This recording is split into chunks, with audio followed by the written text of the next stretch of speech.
에어컨 좀 끄겠습니다. 우리 강소매 형제 웰컴하는 거 보면, 물론 이제 우리 형제들이 다 따뜻하게, 정말 따뜻하게 마음으로부터 웰컴을 잘하지만, 강소매 형제 웰컴하는 거 보면 전 세계에서 가장 웰컴을 잘하는 것 같아요. 타고난 재능이, 야 정말, 어떻게 저렇게 사람이 이렇게 부드러운 마음으로, 1년 12달 이렇게 할 수 있는지 참, 하나님이 준, 마음이요, 또, 킹덤 안에서 훈련되어진, 또, 오랜 세월, 또 훈련되어진 성품이 아닌가 싶습니다. 어쨌든, 우리 안에 놀라운 형제들이 참 많이 있지만, 또 하나님이 준 놀라운 또 은사인 것 같습니다. 마음이고. 자, 오늘 저는, 마태복음 26장을 할 예정인데요. 26장이 깁니다, 굉장히. 굉장히 70절이 넘거든요. 3분에 다 정리한다는 게 어렵습니다. 그래서 오늘은 제가 예수님이 직접 하신 말씀만 다 보고 또 사람들이 했던 말들만 다 모아보면 큰 대조를 이뤄요. 참된 예수님의 진실된 말씀과 거짓된 사람들의 말들이 다 대조를 이루거든요. 이게 끝까지 하나님을 순종하며 진실되게 가신 예수님의 모습과 끝까지 거짓말을 하며 위선적인 모습을 보이는 사람들의 모습이 이렇게 대조가 되거든요.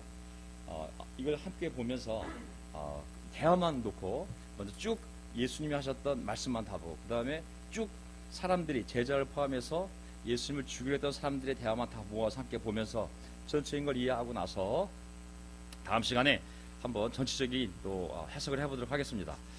오늘 저는 그러나 내 뜻대로 하지 마시고 아버지의 뜻대로 해주십시오. 이 생각나시죠? 예수님이 마지막 십자가 앞에서 하셨던 기도 내용이잖아요. 결국은 내 뜻은 줄어들고 아버지의 뜻이 자기 가슴에 새겨지자 이제 준비됐다고 가자고 하신 말씀이 생각나지 않습니까? 그래서 오늘 이 예수님의 기도 제목을 가지고 기도 내용을 가지고 오늘 제목을 잡았습니다. 이제 우리 교회를 보게 되면 교회가 세워진 지 내후년이면 30주년이 돼요. 내년이 29주년, 2년 뒤면 30년이 되거든요. 그때 틴 때였던 보라도 어느덧 30년이 세월이 흘렀고 정말 캠퍼스였던 20대도 또 50대가 되었고 그 당시 30대는 60대가 되었고 그 당시 이제 부모님들 40대 부모님들이 아이들 따라왔다가 벌써 그분들이 70대가 되었어요. 그리고 60대 오신 분들은 이미 돌아가셨습니다. 90대가 넘으셔가지고 우리가 이제 교회로 봤을 때 또 개인으로 봤을 때 이미 신앙이 몇 세대를 지났고 또 교회도 이제 캠퍼스 중심, 싱글 중심에서 이제 약간 중후한 그러한 신앙 인격을 가진 형제자매들 이제 바뀌어갔거든요. 근데 시간이 지나면서 느끼는 건 뭐냐면 점점 하나님이 필요합니다. 아멘. 언제 무슨 일을 할지 알 수가 없는 세상에 살고 있잖아요. 개인적으로나 가정적으로나 국가적으로도 정은이가 북한에서 정말 이렇게 술 한잔 먹고 홧김에 야 눌러라 그러면 그냥 미사일이 날아가는 상황이잖아요. 그럼 이제 나라 운명이 바뀌지 않겠어요? 또 트럼프 그분도 성격이 있으셔가지고 너도 눌러 그러면은 이게 말 한마디에 국가 운명이 지금 오늘이 마지막이 될 수도 있고 예수님이 먼저 오셔야 되는데 잘못하면 정은이가 먼저 올 수가 있어요. 그래가지고 이게 모든 면에서 집 문제도 그렇고 건강, 재정, 부모님, 자녀 어느 거 하나 우리 이제 이 상황 속에서 하나님을 의지하지 않고는 우리 힘으로 살 수 없는 시대가 됐습니다.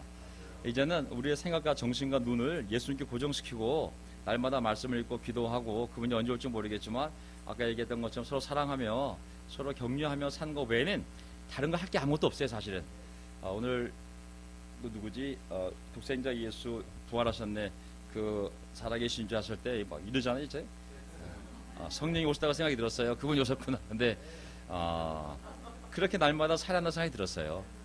우리가 날마다 만세 외치면서 이제는 다른 거 할 게 아무것도 없어요. 그냥 모일 수만 있다면 어떻게든 모여서 말씀을 읽고 또 복음을 함께 전하고 공부하고 서로 격려하는 거.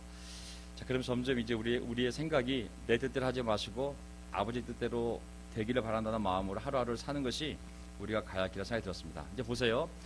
예수님의 말씀들 쭉 모아보면 모두 진실한 거예요. 이제 예수의 말씀 마태복음 26장 2절을 보게 되면 저 먼저 이제 양과 염소 비유를 끝내시면서 맨 마지막에 어떤 사람들은 영원한 생명으로 어떤 사람은 영원한 형벌로 들어갈 거라고 말씀하셨잖아요. 양은 영원한 생명으로 염소 쪽에 선 사람들은 영원한 영벌로 들어간다. 그러면서 이 모든 말씀을 마치시고 2절로 넘어가거든요. 이제 너희가 아는 대로 이틀이 지나면 6월절인데 인자가 넘겨져서 십자가에 달릴 것이다. 이제 이틀 뒤면 예수님이 6월절 어린 양으로 십자가 제단 위에 올라가시는 날이잖아요. 그래서 6월절 저녁 때 사람들이 다 6월절 양고기를 먹어야 되잖아요. 그날이 예수님이 죽는 날이잖아요. 그래서 이제 이틀이 남았어요. 이제 며칠 안 남은 상태에서 예, 지금까지 모든 심판과 종말에 대한 모든 설명, 가르침을 마치고 이제는 가르침이 끝났어요. 이제는 그냥 가시는 길만 남으신 거예요. 그래서 이제 알려주신 겁니다. 이제 십자가로 난 갈 거라고. 더 이상 티칭이 없습니다. 이제 내 몸이 양으로 제단 위에 올라가는 길만 남았다고 말씀하셨거든요. 근데 너무 놀라운 건 뭐냐면 예수님이 또 이 말씀을 하시거든요. 10절에 보면 말씀만 제가 다 골라왔습니다. 왜 이 여자를 괴롭히는지 한번 보세요. 누군가. 그는 내게 아름다운 일, 선한 일, 착한 일을 하였다. 가난한 사람들은 늘 너희와 함께 있지만 10절입니다. 마태복음 20장 10절. 나는 늘 너희와 함께 있는 것이 아니다. 이 여자가 내 몸에 향유를 부은 것은 나의 장례, 매장을 치르려고 한 것이다. 내가 진정으로 너에게 말한다. 온 세상 어디서든지 이 복음이 전파되는 곳에서는 이 여자가 한 일도 전해져서 이 향유를 부은 이 도유 사건이라고 하잖아요. 그를 기억하게 될 것이다. 이 말씀을 하시게 되거든요. 어떤 내용인지 아시죠? 예, 시몬이라는 사람 집에 들어갔을 때 한 여인이 와서 이렇게 굉장히 비싼 향유, 거의 1년치 연봉에 해당되는 한 3천만 원치 정도 되는 향유를 깨서 그 옥합에 담긴 걸 깨서 예수님께 붓는 일이 벌어지잖아요. 그래서 예수님이 하셨단 말씀이에요. 제자들이 야 이거 1년치 월급이라고 팔면 가난한 사람 도와주면 되는데 너 왜 이런 짓을 하냐고 막 굉장히 이 여자 괴롭혔잖아요. 그러니까 예수님이 놔두라고. 모르겠어요. 이 여자가 누군지 잘 모르겠지만 어쨌든 1년치 한 3천만 원치의 그 기름을 깨서 그냥 어떻게 보면 쏟아 부은 거잖아요. 이 정말 어떻게 보면은 그 비난이 합리적일 수도 있지만 예수님의 구속사를 보게 되면 이제 십자가를 가시면 매장되시고 부활하시면 더 이상 뭐 그분을 위한 장례식 할 수가 없잖아요. 그래서 이 여인이 정말 순수한 마음으로 너무 영광스럽게 하려고 그 기름을 부었는데 그 기름이 결국은 예수님의 장례를 마지막으로 준비한 행사가 된 거예요. 그러니까는 그래서 이 여자가 한 일을 높인 거거든요. 이 여인이 내 장례를 준비한 거라고. 이제 내가 십자가에 달려 죽으면 부활하면 더 이상 너희들이 장례식 치르고 싶어도 치를 수가 없는데 마지막으로 정말 장례 절차의 그 마지막 그 향유를 붓는 것을 생각해 보았을 때 이 여자가 한 일은 너무 아름다운 일이라고 말씀하신 겁니다. 기회가 있을 때 비싼 거라도 깨서 하나님 드리면 노랗게 쓸 수 있습니다. 하나님이 여기는 뭐 옥합을 깼지만 통장 깨셔도 괜찮습니다. 뭐 통장 깨시고 적금 깨시고 우리는 모르지만 하나님이 어쨌든 아름다운 일이라고 정말 복음을 전해지는 곳에 이 여자가 한 일로 전해질 거라고 그런 일이 벌어지고 말았어요. 자, 성 안으로 아무를 찾아가서 선생님께서 말씀하시기를 내 때가 가까워졌으니 내가 그대 집에서 제자들과 함께 유월절을 지키겠다고 하십니다 하고 그에게 말하여라. 그러니까 아시죠? 20절 18절로 넘어갔어요. 이제 이 얘기는 뭐냐면 이제 유월절 준비를 해야 되잖아요. 그렇죠? 유월절 날은 온 가족이 모여서 유월절 양고기를 먹잖아요. 또 무기병도 먹어야 되고 촛불 켜고 기도도 하고 많은 예식이 유월절 의식이 있잖아요. 공간이 필요했기 때문에 예수님 어쨌든 자기가 유월절 양으로 오셨기 때문에 유대인의 유월절 양이 아니라 온 인류를 위한 유월절 양으로 오셨기 때문에 어쨌든 유월절 의식을 치를 공간이 필요했어요. 그래서 거기 가서 얘기하면 그 사람이 그대로 다락방을 빌려줄 거라고 그렇게 말씀하시는 부분이 나옵니다. 자, 내 때가 가까웠으니 여보세요. 내 때가 말씀하시잖아요. 예수님이 항상 내 때, 나의 때라고 말씀하시는 나의 때는 어느 때냐면 십자가에 달려 죽으실 때를 말씀하시는 거거든요. 그러니까 예수님은 딱 공생을 시작하면서 나의 때가 올 거라고. 나의 때는 진급할 때도 아니고 아파트를 생애 최초로 살 때도 아니고 결혼할 때도 아니고 아들 낳을 때도 아니고 내가 십자가 달려 죽을 때 그때가 나의 때라고 그랬어요. 항상 예수님은 그 때를 생각하면서 걸어오신 거거든요. 근데 이제 2, 3일 앞으로 그때가 다가온 거예요. 그래서 이제 내가 준비해놨으니 가서 얘기하면 그 사람이 우리가 유월절 음식을 먹을 방을 내줄 거라고 이렇게 시키던 부분입니다. 21절로 넘어가게 되면 자 이제 예수님께서 유월절 그 빵을 띄시면서 고기는 먹지 못했어요. 아직 그 전날이기 때문에 대신 빵과 포도주를 먹으면서 내가 진정으로 너에게 말한다. 21절 너희 가운데 한 사람이 나를 남겨줄 것이다. 나를 넘겨줄 것이다. 자 제자들과 12명과 함께 이제 유월절 전날 그 빵 빵을 이렇게 떼시면서 그 자리에서 12사도들과 함께 말씀하실 때 내가 분명히 말하는데 너희 가운데 한 사람이 나를 넘겨줄 것이라, 배신할 거라고 얘기했습니다. 그 한 사람 누구인지 아시죠? 그죠? 근데 다시 한번 구체적으로 딱 이름을 얘기하지 않았어요. 다시 13절에 누구라고 말씀하셨냐면은 나와 함께 이 대접에 손을 담글 사람이, 이 현재네요. 그죠? 나와 함께 이 대접에, 보통 빵을 먹을 때 소스에 찍어 먹지 않겠어요? 그죠? 그러니까 대접에 소스가 담겨 있고 소스를 찍어 먹을 때 지금 이 대접에 손을 담근 사람이 나를 넘겨줄 거라고. 이름은 얘기 안 했는데 더 구체적으로 너희 가운데 한 사람이 날 배신할 거라고, 특히 지금 이 소스 찍는 순간 이 손 담근 사람이 누군지 모르겠어요. 이렇게만 말씀하셨어요. 이렇게 말씀하셨어요. 정말 가까운 사람 아니겠어요? 이 손이 다 쓰니까. 저도 이 구절 볼 때마다 두려워요. 이 안에 나를. 자, 그때 이제 마태복음 20장 25절, 20장 25절, 그때 이제 네가 말했다. 이게 어디서 나오는 말씀이냐면 제자들이 아니지요 그러는데 유다가 다 팔아넘길 계획을 세웠지만 마음속에 있었지만 자기도 이렇게 얘기합니다. 저 아니지요. 자기도 모르게 저도 아니지요 라고 했어요. 그때 예수님이 네가 말하였다고. 그 대사입니다. 그 다음에 예수님이 이제 그 빵을 다 띄워주고 그 다음에 잔을 마시면서 이렇게 말씀하셨어요. 27절. 자, 모두 돌려가며 이 잔을 마셔라. 이것은 죄를 사하여 주려고 많은 사람을 위하여 흘리는 나의 피, 곧 언약의 피다.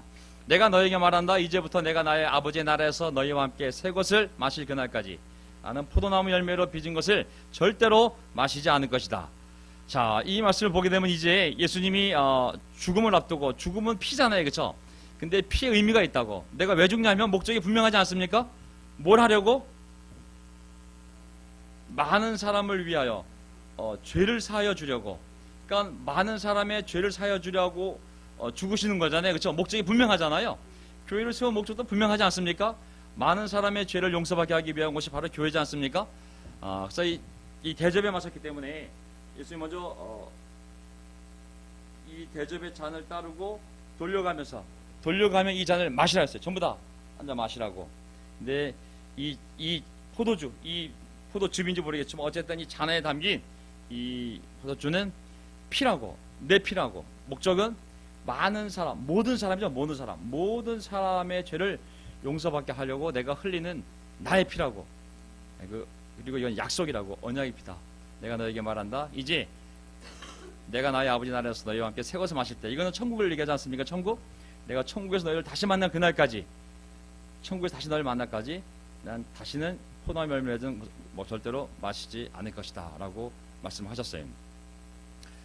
이 죄를 사하여 주려고 많은 사람을 위해 흘리는 나의 피라고. 많은 사람을, 모든 사람을. 그리고 많이 전도합시다. 아멘. 우리가 다시 초점을 맞춰야 됩니다. 교회의 목적은 많은 사람의 죄를 용서받게 하기 위하여 세우는 곳이거든요. 우리가 그 일을 계속 해나가야 예수님의 죽음이 헛되지 않습니다. 왜냐하면 교회 안에는 언약의 피가 있거든요. 누구든지 복음을 듣고 예수님이 또 복음으로 사람을 부르지 않습니까? 회개하고 또 세례 받을 때 예수님의 피로 그 사람의 모든 죄가, 그 사람이 살아가면서 지을 모든 죄까지 용서받게 하는 그 피가 바로 예수님의 몸인 교회가 전할 복음의 내용 아니겠습니까? 예, 계속 우리 전합시다. 마태복음 36절. 그러면서 예수님이 뭐라고 말씀하셨냐면 이제 감람산 가시기 전에 다 끝나고 나서 오늘 밤에, 언제요? 예, 이제 오늘 밤에, 나는 며칠 후에도 죽지만 배신이 먼저 일어날 거라고. 오늘 밤에, tonight. 옛날에 이 교회 세우셨던 용군이요, 오늘 밤 많이 말씀하셨어요. tonight. 오늘 밤에 너희는 모두 나를 버릴 거라고. 본인이 가셨어요. 그래서 여러분 웃지만 어쨌든 다시 또 만날 거라면 믿어요. 아멘. 아까 그 승만 형제가 얘기했던 가족이라는 개념이 있잖아요. 이게 가족은 교리나 어떤 정치 체계보다도, 왜냐하면 많은 교회들은 분열을 겪는데 두 가지 이유거든요. 하나는 교리고 독트린, 또 하나는 정치 체계예요. 장로가 될지 목사가 인도할지 또 그들과의 갈등, 여러 가지 이유에서 하나 되지 않지만 가족이라는 것이 그걸 다 넘어갈 수 있을 것 같아요. 하나님의 가족이라는 거. 저는 올해 9월달 또 우리 승환이 결혼식 때문에 또 우리 정실과 다시 오지 않겠습니까? 다시 만나기를 바라고 또 재회하기를 바라고 아까 얘기했던 그 가족을 다시 회복하기를 바랍니다. 저기 보면은 그 오늘 밤에 너희는 모두 나를 버릴 것이라고 미리 알고 계시잖아요, 그죠? 성경에 기록하기를 내가 목자를 칠 것이니 양떼가 흩어질 것이다. 이것은 스가랴서에 나와 있는 예언이잖아요. 내가 목자를 칠 것이 양떼가 흩어질 것이라고. 그러나 내가 살아난 뒤에 너희보다 먼저 갈릴리로 갈 것이다. 예수님은 정확하게 자신이 어떻게 그 죽음을 그 제자들이 어떤 모습으로 흩어질지도 다 알고 계시지 않습니까? 그리고 부활한 다음에 자기가 또 갈릴리로 갈 거라고 미리 알려주었어요. 갈릴리는 어디예요? 복음이 시작된 곳이잖아요. 또 제자들이 도망쳐서 다 갈 곳이 갈릴리밖에 없잖아요. 그러니까는 목자를 치면 목자 없으면 양들이 흩어지지 않겠습니까? 그러니까 예수님이 목자고 12명의 사도들이 있는데 예수님을 하나님이 치면 십자가에 달려 죽게 하시면 리더가 없어지잖아요, 그렇죠? 그러면 하나님이라 불렀던 자가 사라지게 되면 얼마나 방황스럽고 공포스럽겠어요. 다 도망가지 않겠습니까? 도망가서 어디로 가겠어요? 다 고향인 갈릴리로 가지 않겠어요? 예수님이 나가 먼저 가 있을 거라고 미리 말씀을 하신 거죠. 거기서 다시 만나지 않습니까? 예수님을. 그래서 그들이 34절. 그 다음에 이제 베드로와의 대화 속에서 34 뭐라고 말씀하시냐면 내가 진정으로 너에게 말한다. 오늘 밤에 닭이 울기 전에 네가 나를 몇 번이요? 네가 나를 3번 모른다 할 것. 닭이 울기 전에. 그러니까는 닭이 해가 다 뜬 내 울진 않잖아요. 새벽녘이 우니까 좀 있으면 네가 나를 3번 모른다 할 것이다 라고 말씀하셨어요. 당연히 베드로가 뭐라고 그랬죠? 절대 부인하지 않습니까? 하지만 예수님의 말씀대로 그가 부인하는 모습을 볼 수가 있어요. 오늘 하루살이 설교가 없는데 하루살이가 왜 나는지 모르겠어요. 자, 36절. 그러면서 이제 기도하러 가시는데 예수님이 하신 마지막 모습이 기도하는 모습 아니었습니까? 보통 고통스러운 게 아니었잖아요. 거의 그 근심과 두려움에 쌓여 정말 그가 피땀 흘리며 기도하는 모습이 나오는데 누가 보게 되면은 36절에 보면 내가 저기 가서 기도하는 동안에 너희는 여기에 앉아 있어라. 3명의 지자를 따라 데려갑니다. 자, 마지막으로 우리가 삶의 가장 극심한 고통 가운데서 할 일이 많지 않지 않습니까? 기도밖에 없거든요, 사실은. 예수의 마지막 순간에 이제 피땀 흘리며 기도하는 모습이 나옵니다. 솔직하게 제자들에게 설명합니다. 38절. 내 마음이 괴로워 죽을 지경이다. 너희는 여기에 머무르며 나와 함께 깨어 있어라. 정말 예수님께서 아주 솔직하게 십자가 바로 그 직전 앞에서는 너무나 아니스트하게 자기가 얼마나 고통스러운지를 괴로워 죽을 지경이라고 오픈하면서 나와 함께 깨어서 내가 기도할 때 내 옆에 있어달라고 부탁하는 모습이 보입니다. 그 얼마나 두려웠겠어요, 그렇죠? 사람이 어떻게 죽는지 안다는 것만큼 고통스러운 게 어디 있겠습니까? 39절에 보면 예수님 첫 기도 내용이 이겁니다. 나의 아버지, 하실 수만 있으시면 이 잔을 내게서 지나가게 해주십시오. 이 잔은 고난의 장이지 않습니까? 그 십자가에서 벌어질 일들, 그 직전에 일어날 일들은 너무 무자비한 고통스러운 잔이었기 때문에 인류의 모든 하나님의 그 진노를 담은 분노의 잔이었기 때문에 그 잔을 본인이 다 마신다는 것에 대해서는 너무 두려웠던 것이죠. 그래서 그냥 지나가게 해달라고 부탁을 했습니다. 하지만 내 뜻대로 하지 마시고 아버지 뜻대로 해주십시오. 이게 바로 오늘 설교 제목이지 않습니까? 하지만 또 이 기도를 하고 와서 제자들이 왔더니 제자들이 자고 있지 않습니까? 다시 깨어있으라고 다시 한번 부탁을 하고 또 기도하러 갑니다. 두 번째 기도하기 전에 이렇게 너희는 1시간도 40절 나와 함께 깨어있을 수 없느냐? 시험에 빠지지 않도록 깨어서 기도하여라. 마음은 원하지만 육신이 약하구나. 안타깝게도 예수님이 가셨던 마지막 길에는 함께 할 사람이 없었어요. 그렇죠? 아무도 없었어요. 제자들마저도 육신이 약해서 깨어서 있어달라고 했지만 그 시간을 함께 해주지 못했어요. 그래서 이렇게 다시 부탁을 하고 기도하는 모습이 나옵니다. 두 번째 기도. 나의 아버지, 아까랑 좀 다릅니다. 내가 마시지 않고서는 이 잔이 내게서 지나갈 수 없는 것이면 42절 아버지의 뜻대로 해주십시오. 이제는 이제 마음이 아버지 뜻으로 많이 기울어지지 않습니까? 마시지 않고서는 내게서 지나갈 수 없는 것이라면 나의 뜻 얘기가 나오지 않습니다. 그냥 아버지의 뜻대로 해주십시오. 이 기도를 하고 다시 왔을 때 제자들이 또 자고 있습니다. 그래서 예수님이 세 번째 또 갑니다. 또 가서 똑같은 내용을 기도했다고 그러거든요. 결국은 뭐냐면 자기 뜻이란 단어 사라지고 아버지의 뜻에 예수님이 딱 집중됨을 알 수가 있어요. 그래서 그 뜻에 순종하기로 결심이 됐을 때 다시 오게 되죠. 그때 제자들이 또 그때 하신 말씀이 이 말씀입니다. 45절. 이제 남은 시간은 자고 쉬어라. 보아라, 때가 이르렀다. 십자가의 때죠. 인자가 죄인들의 손에 넘어간다. 일어나서 가자. 보아라. 나를 넘길 자가 가까이 왔다. 나를 넘길 자가 누구죠? 유다죠. 그죠? 유다가 가까이 왔다. 그래서 이제 다 준비가 돼서 이 말을 하자마자 어떤 일이 벌어지냐면 누가 오냐면 유다가 사람들을 데리고 옵니다. 그렇죠? 그래서 이제 예수님이 그 유다를 보고 이렇게 얘기합니다. 형제여라고 하지 않았어요. 친구여, 무엇하러 여기에 왔느냐? 다 아시잖아요, 예수님. 그렇죠? 무엇하러 여기에 왔느냐? 예, 친구여. 저는 이 교회 안에서 누가 저를 브라더라 부르지 않고 프렌드라고 부르면 기분이 이상해져요. 왜 제가 나를 브라더라고 안 부르고 프렌드라 불렀을까? 친구여, 무엇하러 여기에 왔느냐? 근데 이제 칼과 몽둥이로 잡으려고 했을 때 그 베드로가 누구죠? 그 대제사장의 종 하나의 그 귀를 잘라버리잖아요. 말고 그렇게 하지 말고 말하지 말고라 했어요. 그래가지고 52절에 보면 내 칼을 칼집에 도로 꽂아라. 칼을 쓰는 사람은 모두 칼로 망한다. 주식을 쓰는 사람은 주식으로 망합니다. 절대 말씀에 다른 걸로 가면 안 돼요. 심리학으로 쓴 사람은 심리학으로 망하고, 예, 처세론으로 쓴 사람은 처세론으로 망하고, 말씀에 다른 걸로 가면 안 됩니다. 어쨌든 다른 얘기지만 너희는 내가 나의 아버지께 당장에 12군단 이상의 12군단이면은 엄청난 천사 부대잖아요. 내 곁에 세워주시기를 청할 수 있다고 생각하지 않느냐? 그러나 그렇게 되면 이런 일이 반드시 일어나야 한다고 한 성경 말씀이 어떻게 이루어지겠느냐? 이 말씀은 뭐겠어요? 내가 아버지께 기도하면 당장 12구단이 넘는 여단이 넘는 천사들이 오면 한 번에 쓸어버릴 수 있다고. 그렇게 되면 내가 죽냐 안 죽냐? 못 죽잖아요, 그렇죠? 그러면 십자가 달려 죽어야지만 아버지 뜻이 이루어지고 예언이 그렇게 돼 있는데 그렇게 되면 어떻게 하나님 말씀이 이루어질 수 있겠느냐고. 내가 능력이 부족하거나 아버지 능력 때문이 아니라 하나님의 말씀이 이루어지기 위해서 내가 이렇게 되는 거라고 말씀하시는 거잖아요, 그렇죠? 그래서 어려울 때는 항상 하나님을 의지하면 됩니다. 아멘.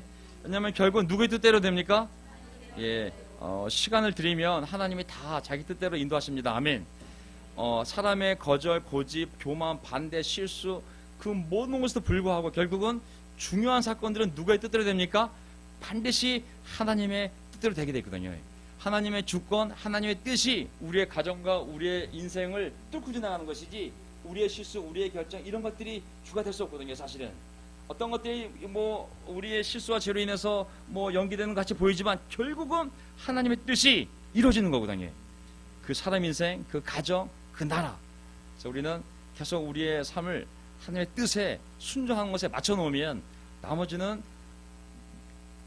예수님이 약속하신 그 놀라운 우리 인생의 미래 계획을 하나님이 하나하나 이루어갈 줄 믿습니다.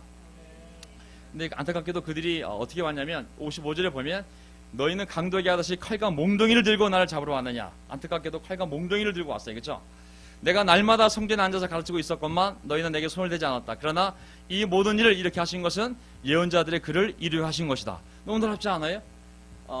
유다가 배신한 것도 이미 시편에 기록이 되어 있고 그 다음에 또 이렇게 칼과 몽둥이를 들고 온 것도 다 예언자의 글을 이루려고 한 거라고. 어떻게 보면 우리 눈에 보면 말도 안 되는 일이 벌어지지만 어떻게 보면 하나님의 뜻 가운데서 하나님이 허락한 상황들이란 얘기죠. 그렇죠?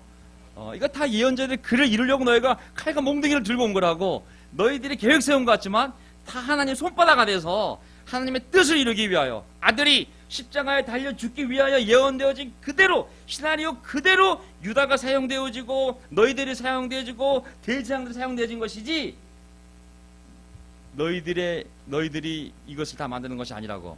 물론 책임은 너에게 따르지만 하지만 하나님의 주권이 하나님의 뜻이 이루어지고 있는 거라고 분명히 말씀하시는 거죠. 우리 인생도 마찬가지입니다. 교회도 마찬가지고요. 그렇죠? 예, 교회도 마찬가지입니다. 때는 교회 리더십이 헷갈릴 때가 있어요. 저도 때로는 사람들 모습을 봤을 때 저 사람이 영적인가? 좀 실수하는 것 같은데 그렇게 볼 때가 있겠어요? 없겠어요? 당연히 있죠. 많이 있을 수가 있어요. 그래도 우리가 안정할 수 있는 건 뭐냐면 하나님의 뜻과 하나님의 주권이 이 교회를 인도한다는 거예요. 그래서 그거를 신뢰하고 우리가 가면 됩니다. 정말 제가 만약에 사울 왕이 되고 유다가 되어서 하나님을 배신하게 되면 하나님이 자연스럽게 내려오게 만듭니다. 그래서 하나님의 주권과 뜻을 사람이 거스를 수가 없어요. 자 보세요. 20절 64절 당신이 말하였어. 그러나 내가 당신들에게 다시 말하오. 이제부터 당신들은 인자가 권능의 보좌 오른쪽에 앉아있는 것과 하늘 구름을 타고 오는 것을 보게 될 것이요. 이게 언제 하신 말씀이냐면요. 붙잡혀 가서 이제 대제사장들이 예수님을 신문할 때 네가 정말 하나님의 살아계신 하나님의 아들 그리스도 맞냐고 물어보시거든요. 그때 예수님이 하신 말씀이에요. 네가 제대로 말했다고. 이제는 그 정도뿐만이 아니라 하나님의 보좌 우측에 앉아 있는 것과 하늘 구름을 타고 오는 것을 보게 될 것이요. 그러니까는 이들이 예수님을 죽이고 싶잖아요. 죽이려면 죄가 있어야 되잖아요. 죄가 뭐냐면 황제에게 반역을 했거나 아니면 독신죄, 하나님을 모독한 증거를 찾아야 되는 거거든요. 이게 죽일 수 있는 방법인데 정말 그 대지상이 내가 하나님의 이름을 걸고 너에게 명령하노니 너는 정말 살아계신 하나님의 아들 그리스도가 맞냐 하고 얘기하니까 예수님이 당신이 말하였어. 더 나가서 그것뿐만 아니라 내가 하나님 권능 보좌 오른쪽에 앉아 있는 것과 하늘 구름을 타고 오는 것까지 네가 볼게 될 거라고 얘기를 하신 거거든요. 그러니까 이제 증거를 잡은 거예요. 야, 드디어 고백을 했구나. 이제 결정적인 증거가 잡혔으니까 네가 하나님의 아들 그리스도니? 하고 이제는 물증을 잡고 이제 확정을 잡았으니까 본격적으로 예수님을 침뱉고 모욕하고 때리고 그리고 이제 사형을 선고하는 모습이 나온 거죠. 그 다음에 이제 맨 마지막에 베드로가 이제 세 번 부인하고 마지막 울지 않습니까? 마지막 구절이 바로 이거예요. 닭이 울기 전에 네가 나를 세 번 부인할 것이다. 이게 우리 인생입니다. 우리가 세 번만 부인하겠습니까? 12사도들이 다 예수님을 부인한 겁니다. 적극적으로 앞서서 부인한 놈은 유다고 뒤에서 소극적으로 부인한 사람은 11명이고 마지막에 멋지게 부인한 사람이 베드로거든요. 아주 그냥 그게 이제 지금부터 나옵니다. 아주 멋지게 확실하게 맹세까지 하며 예수님을 저주하며 부인했거든요. 거기 세 번째 부인을 보면은 그가 맹세하며 저주하여 가로되 나는 그를 알지 못하나이다. 이문세 노래 있잖아요. 그대 날 알아도 나는 그대를 모릅니다. 눈물이 흐르고 해도 저는 이게 베드로가 한 말이거든요. 세상 모든 사람들의 말들 보면 예수님이 그 진실을 지키잖아요. 죽음 앞에서 끝까지 아버지 순종하기 위하여 사람들은 계속 제자들 포함해서 거짓으로 갑니다. 보세요. 이제 26장 처음 보게 되면 사람들 거짓말을 보게 되면 모든 대화가 다 거짓이에요. 예수님의 모든 대화가 진실이라면 그들이 하는 모든 행위와 말들이 다 거짓이에요. 자, 마태복음 26장 5절에 보게 되면 예수님을 잡아 죽여야 되는데 못 죽이는 거예요. 왜? 200만 명이 넘는 사람들이 그 6월절에 모이게 되면 폭동이 일어날 수 있기 때문에 많은 사람이 예수를 메시아로 믿게 되면 몰래 조용히 죽여야 되니까 그 이스라엘 유대교 리더십이 이렇게 대화를 나눕니다. 백성 가운데서 소동이 일어날지도 모르니 명제는 하지 맙시다. 그래서 우리가 속임수를 써서 그를 붙잡읍시다. 그 내용이 나옵니다. 이게 그 당시 최고 종교 지도자들의 언행인 거거든요. 그러려면 누가 정보를 줘서 떨어져 있을 때 싹 잡으면 되는 거잖아요. 그 역할을 바로 유다가 한 거예요. 그 다음에 그 여인이 아까 다시 올라갑니다. 마태복음 20장 8절. 그 여인이 향유를 옥합을 깨서 거의 1년 채당되는 한 3천만 원치의 그 기름을 쏟아 부었잖아요. 그때 제자들이 말렸는데 제일 날뛴 애가 누구냐면 유다였어요. 유다가 제일 날뛰었어요. 왜냐면 돈 담당이었기 때문에 욕심 있는 사람이었거든요. 재정 담당이었었는데 조심하셔야죠, 장승마 형제님. 예, 그래서 어쨌든 왜 이렇게 낭비하는 거예요? 왜 이렇게 낭비하는 거예요? 이 향유를 비싼 값에 팔아서 가난한 사람에게 줄 수 있을 텐데요. 하지만 유다 마음속에는 진짜 가난한 사람을 생각했을까 생각 안 했을까요? 유다는 이 탐심을 부리는 자라고 그랬거든요. 강도라고 표현을 다른 사도들이 강도라고 그러거든요. 도둑이라고 그랬거든요. 그래서 유다는 진짜 가난한 사람 때 이 말을 한 것이 아니라 돈이 아까웠던 거죠. 돈이. 그래서 그 여인에게 도전을 준 겁니다. 자, 그 다음에 유다가 바로 이때 이 모습을 보고 예수님이 뭐라 그러냐면 놔두라고. 이 여자가 내 장례를 준비하고 있는 거라고. 유다가 여기서 뭘 봤을까요? 아니, 저 돈을 저걸 쓰지 않고 우리가 미니스트리 비용으로 쓰고 목회 비용도 좀 쓰고 수련회도 가면 좋은데 저걸 거꾸로 칭찬하고 기거한다는 말씀이 나 이제 죽으러 가는데 장례 치른 거라고. 죽기는 어디 죽으셔. 지금 빨리 입성을 해서 이 왕이 되셔가지고 우리를 정치적으로 국회의원 주고 하셔야 되는데 절대적인 유다의 실망이 어디서 왔냐면 이 사건에서 온 거야. 이 사건을 딱 경험한다. 유다가 설마 하다가 마음을 딱 굳혀버려. 그때 나가버려. 나가가지고 대상을 찾아가는 거예요. 내가 예수 남겨줄 건데 얼마 줄래요? 이 두 가지가 있어요. 두 가지. 유다가 결정적으로 마음속에 의심이 있었겠죠. 맞아 하다가 탐심이 있는 자인데 예수님이 전혀 탐심이 없는 걸 보고 이 사람 따라가다 굶어 죽겠구나. 아니 3천만을 쏟아부었는데 말리지도 못할 망정 잘했다 그러고 자기는 죽는다 그러고 내가 이 사람 왜 떠나가? 그러면서 나가가지고 거기는 아마 예수 그 사람의 탐욕과 이 본체가 드러난 거예요. 본성이 이 사람 탐욕과 실망이 맞닿아친 그 타이밍이 바로 이 사건이거든요. 그래서 본문에 보면 그때에 바로 그때라는 표현이 나오는 거 봐서는 아마 이 실망을 느끼면서 바로 대상한테 가가지고 난 더 이상 예수 안 믿어 결심을 하고 자 내가 넘겨줄 테니 다시 죽이려고 하지 않소. 내가 넘겨줄 테니 얼마 주겠소? 딱 가서 이제 하는 모습이 나옵니다. 그러면서 이제 주님 나는 아니지요. 이게 누가 한 말이냐면 보세요. 25절 이거 보세요. 22절 주님 나는 아니지요. 25절 선생님 나는 아니지요. 22절 25절 22절 주님 25절 선생님 차이가 뭘까요? 예수님 아까 너희 가운데 날 팔자가 있다고 그랬잖아요. 그때 11사도는 뭐라고 그랬냐면 주님이라고 했어요. 주님. 로드라는 건 뭐냐면 신에 대한 고백인 거예요. 그냥 마스터 개념이 아니라 신에 대한 고백. 정말 이렇게 하나님으로서의 주님을 얘기하는 거거든요. 이런 얘기할 때 진정성이 있어요 없어요? 예수님에 대해서 있는 거예요. 근데 유다는 랍비라고 그랬어요. 사람으로 본 거예요. 선생님 전 아니죠. 설마 예수를 팔 생각까지 하면서 하나님이시여 이런 말 못할 거 아니에요. 그렇죠? 그가 하나님이 아니라고 생각했기 때문에 팔아넘긴 거잖아요. 그러니까 이 12명 중에 이 사람만 랍비라고 하고 나는 아니지요. 자기가 했으면서도 불구하고 마음속에 나는 아니지요. 벌써 마음에서부터 이 유다는 이미 이 하나님 예수가 신이라는 것을 생각을 하고 따를 필요가 없다고 생각을 하고 로드가 아닌 티처로 간 거예요. 그냥. 그래서 예수님이 로드지 티처가 아닙니다. 예. 자, 33절 베드로 얘기가 뭐냐면 비록 모든 사람들이 다 주님을 버릴지라도 나는 절대로 버리지 않겠습니다. 아시죠 이거 그렇죠? 첫 번째 고백 예수님이 너희들 나 버릴 거라 했을 때 아유 모든 사람 다 버려도 난 절대로 버리지 않습니다. 한 번 더 얘기합니다. 주님과 함께 중난이 있더라도 35절 주님과 함께 중난이 있을지라도 절대로 주님을 모른다고 하지 않겠습니다. 더 강한 부정 아니겠습니까? 다른 사람 부인해도 난 당신 부인하지 않을 겁니다. 더 나가서 죽는 한이 있어도 내가 주님을 절대로 모른다고 하지 않겠다고. 다른 지하들도 모두 어떻게 했어요? 똑같이 중난이 있어도 절대로 주님 모른다고 하지 않았지만은 다 뻘개보고 도망갔잖아요. 자, 그런데 유다가 왔어요. 유다가 와가지고 유다가 오기 전에 그 경비병들한테 뭐라 그랬어요? 내가 입을 맞추던 사람이 바로 그 사람이니 그를 잡으시죠. 그러니까 마지막에도 쇼를 해야 되는 거예요. 랄랄랄라 와가지고 어디 갔다 왔냐? 잠깐 화장실 갔다 왔어요. 하고 쪽 하고 이제 뽀뽀를 하면 잡으라고. 유다가 참 양심이 없는 사람이. 그러니까 신앙에는 사도 바울도 마찬가지지만은 양심이 중요해요. 믿음, 양심. 양심이 무너지면 믿음이 아무 소용이 없어요. 양심이 신앙에 굉장히 중요하거든요. 양심이 있어야 돼요. 유다는 기본적으로 양심이 없는 사람이었어요. 예수님을 따르면서 그가 얻고자 하는 강렬한 욕망은 있었지만 양심이 없는 사람인 거예요. 마지막 순간까지 이렇게 속였으니 보세요. 그러면서 왔어요. 뭐라고 인사해? 예수님을 보고 안녕하십니까? 로드예요? 티처예요? 티처예요. 난 당신 안 믿어. 안녕하세요 티처 그런 거예요.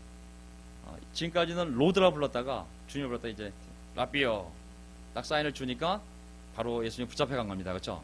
그래가지고 이제 예수님을 죽여야 되는데 죽이려면 근거가 있어야 되고 법적인 근거가 있으려면 증인 증거가 있어야 되는데 아무리 뒤져봐도 증인 증거가 없는 거예요. 독신죄를 했다는 이 증거가 없는 거예요.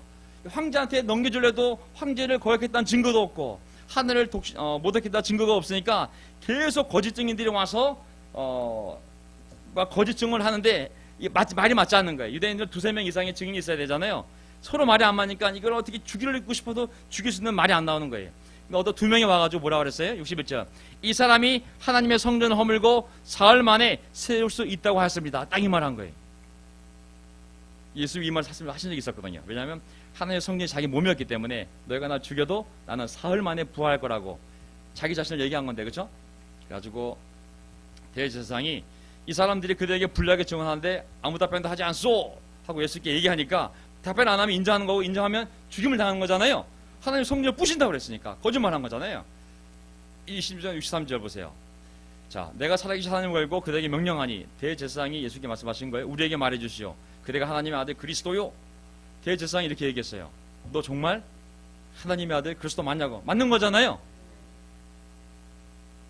예수님이 아까 했던 말씀하신 거예요. 그것뿐만 아니라 내가 하나님의 보좌 우편에 앉는 것과 하나님의 구름을 타고 온 모습 너희들이 보게 될 것이다. 네가 한 말이 맞다라고 했어요. 그랬더니 대성이 뭐라 그랬냐면 그가 하나님을 모독하였어. 예수님이 하나님 아들을 인정하실 때 그것을 모독했다고 얘기했어요.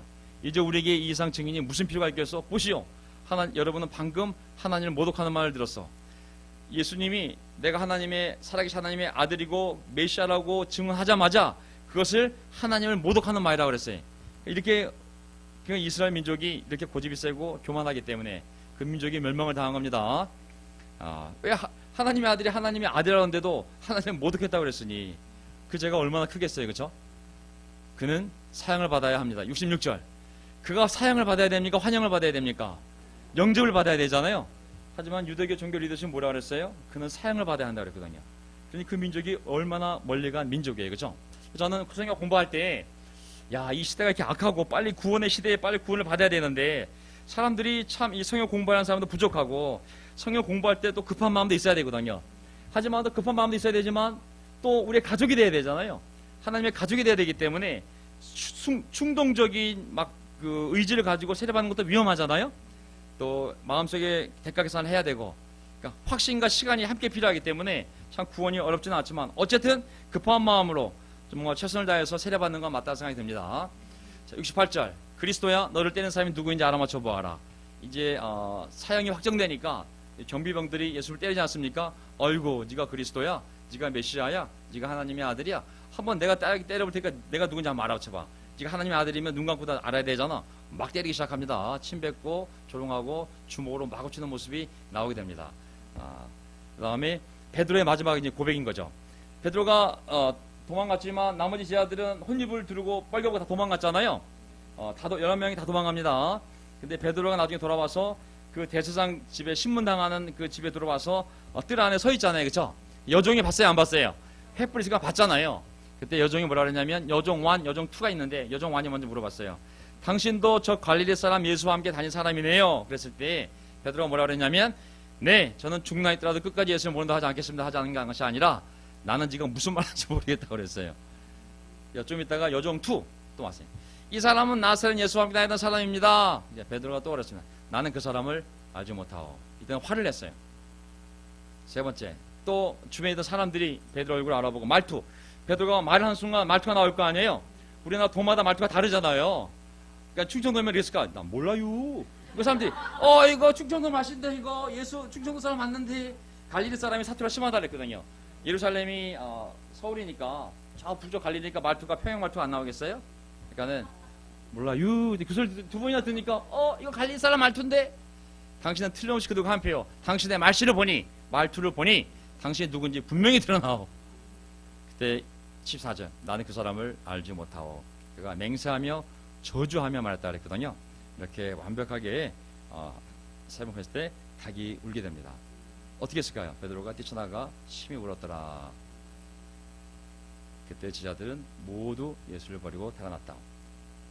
제가 예수님과 이 본문을 보면서 성경에 보면 서로 사랑하라, 서로 격려하라, 서로 용납하라, 용서하라, 인내하라 말씀이 있지만 서로 믿으라는 말이 있을까 없을까요? 서로를 믿으라.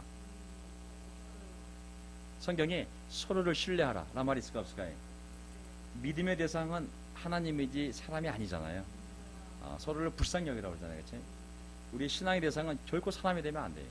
아무리 훌륭한 목사랄지라도 훌륭한 장로랄지라도 그가 신앙의 대상이 될 수는 없는 것이죠. 우리의 신앙의 대상은 예수 그리스도이기 때문에 우리의 마음과 생각을 그분께 고정시키라고 하잖아요. 리더십에 의한 실망은 항상 모든 시대에 어느 날 항상 있거든요. 사실은 아무리 훌륭한 선교사라도. 하지만 우리의 신앙을 그리스도에게 맞추고 그리고 우리가 예수를 따라간다면 어떤 일이 벌어져도 우리는 실망하지 말고 계속 이 길을 가면 됩니다. 아멘. 이 포인트는 뭐냐면 저는 뭘 얘기하고 싶냐면 사람이 아무리 훌륭하고 싶어도 이 훌륭한 베드로도 12 사도들도 다 도망갔잖아요. 마음이야 그러고 싶지 않았겠죠. 어떻게 세 번이나 예수님 부인하고 다 벌려고 도망가고 절대 안 떠나겠다는 것이 바로 몇 시간 전인데 다 도망가지 않습니까? 하지만 이들이 나중에 훌륭한 사도들이 돼야 한대요. 이들이 돌아와서 회개하고 성령을 받고 훌륭한 증인이 되잖아요. 다 목숨 걸고 죽임을 당하지 않습니까? 그리고 그들의 피 위에 교회가 세워졌잖아요. 결국 뭘 얘기하고 싶냐면 성령이 임하면 너희들이 나의 증인이 될 거라고. 어떤 사람이라도 다시 성령이 그 사람을 사로잡으면 놀라운 사람으로 변화될 수 있는 거거든요. 세 번을 부인했고 다 도망갔지만 성령이 그들에게 임했을 때, 그들이 성령 충만했을 때 다시 목숨을 버리고 예수님의 복음을 전한 사람이 되었고, 그들 때문에 저도 여기 있고 여러분도 여기 있고, 그들 때문에 이렇게 교회가 세워졌고 저도 결혼할 수 있었고 자식을 낳고, 다 베드로의 용기와 12사도들의 용기 때문에 이렇게 된 것이 아니겠습니까?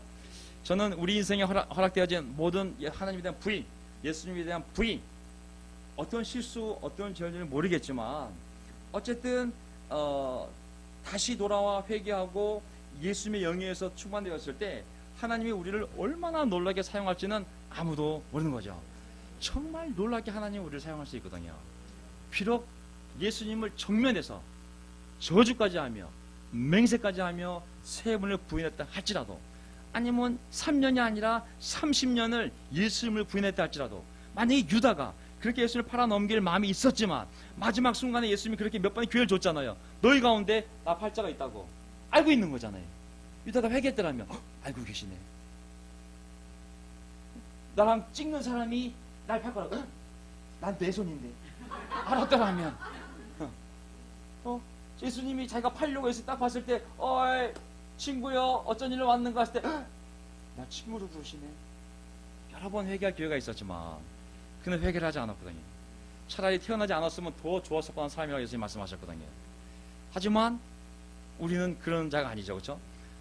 아무리 어려운 시간을 통해서 내가 믿음을 잃었다 할지라도, 걸려 넘어졌다 할지라도, 신앙을 잃어버렸다 할지라도, 내가 차라리 내가 믿었던 것을 후회하고 믿는 자를 저주했다 할지라도 다시 예수님께 돌아와 우리 마음이 회복되어지면 하나님이 그 사람을 얼마나 놀랍게 사용할지 알 수가 없는 것이죠. 어쨌든 예수님은 아무도 없는 이 길을, 제자조차 한 명도 없는 이 길을 그냥 십자가를 향해 걸어가는 모습이 보입니다. 우리도 이렇게 아무리 어려움이 와도 정말 끝까지 예수님을 바라보며 걸어가는 저 여러분 되기를 바라겠습니다. 자, 우리 9시 5분이긴 한데요. 잠깐만이라도 우리 잠깐 모였다가